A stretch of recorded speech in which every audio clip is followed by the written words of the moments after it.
In case you didn't know, November is a cheap month to travel to the mountains in Alberta. It's not warm like the summertime where people want to go camping. It's not cold enough for lots of snow for people who want to go skiing. So for tourists, it's not the greatest time for most people who want to travel there. But for me, I love it because it's pretty close for me. It's way more quiet than usual, and it's less busy. Plus, it's cheaper. So all in all, it makes it a perfect time for a retreat.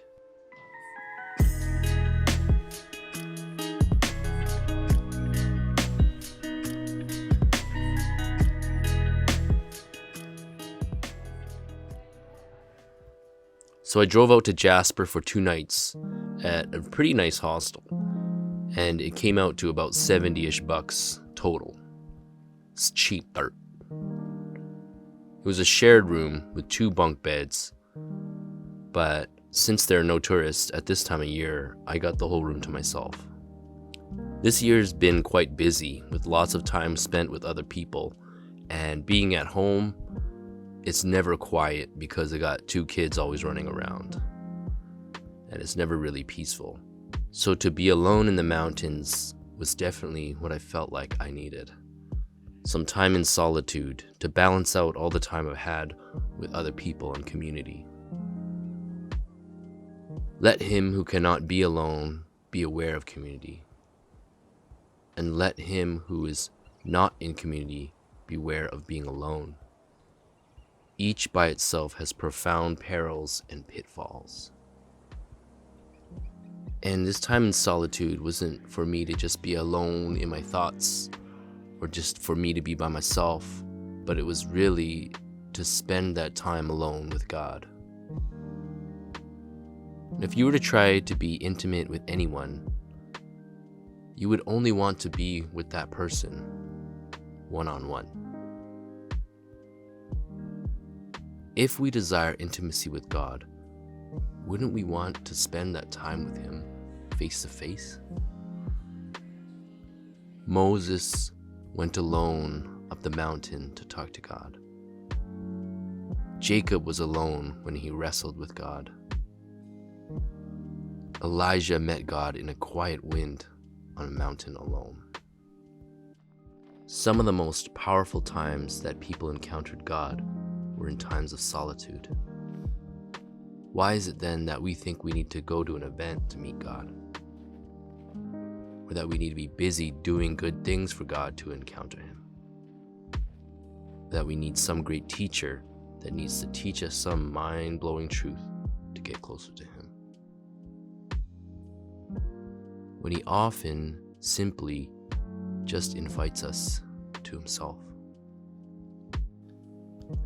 Jesus could have preached and taught 24/7, yet He intentionally went to lonely places to pray. Why? In a culture where busyness is a fetish and stillness is laziness, rest is seen as being slothful. But without rest, we miss the rest of God. The rest He invites us to enter more fully so that we might know Him more deeply. We feel the pressure to be busy so that we feel like we're important, like we matter. Jesus didn't care. Taking these 3 days away, I felt a little guilty that I should be doing work, or I should be doing more at home, or spending time with family or friends. Somehow, when my calendar is full and I'm too busy to spend time with God, my ego feels good about myself. I feel like an important person doing important things. As a pastor, I felt like I did a lot of things and a lot of good works for God, but there were definitely seasons where I did not spend time with God. Many pastors, including myself, rarely take a Sabbath day. The work feels too important to take a day off. Somehow we think that God can't manage without us, that we can't take one day off. How prideful are we? Jesus went away to spend time on that mountain, to see the beauty that God has created, to get away from the rush, from the responsibility, from the stress, to not feel the need to be productive, but to be connected.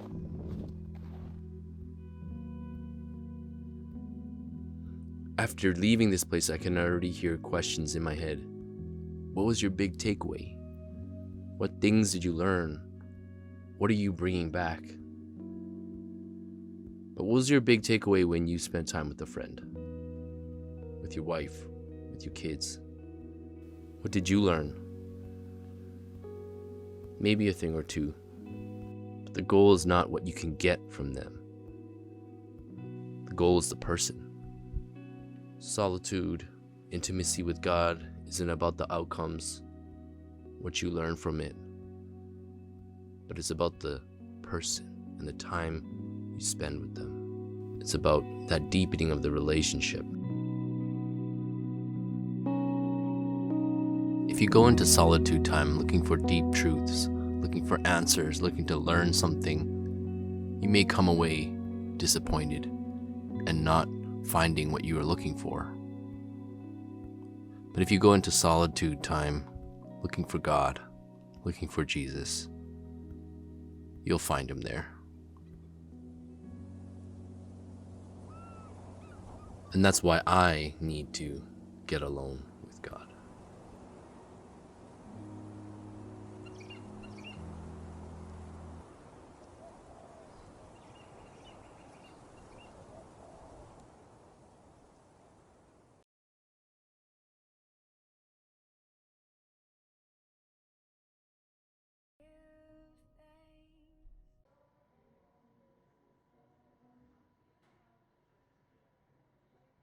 So as I was having lunch at Barbacoa, I was like looking to the side and looked like these two familiar dudes, and so walked over, and it turns out it's two church planters there that are just having lunch, that I've connected with before. One guy is going to be planting a church in the west end of Edmonton. He's this African guy. So yeah, I got a chance to just pray with him, pray for favor for his church, pray a blessing, pray against any schemes of the enemy that would want to stall the plans and make things not go well for them. So it's such a great opportunity to do that, and just thankful for these God moments that he brings.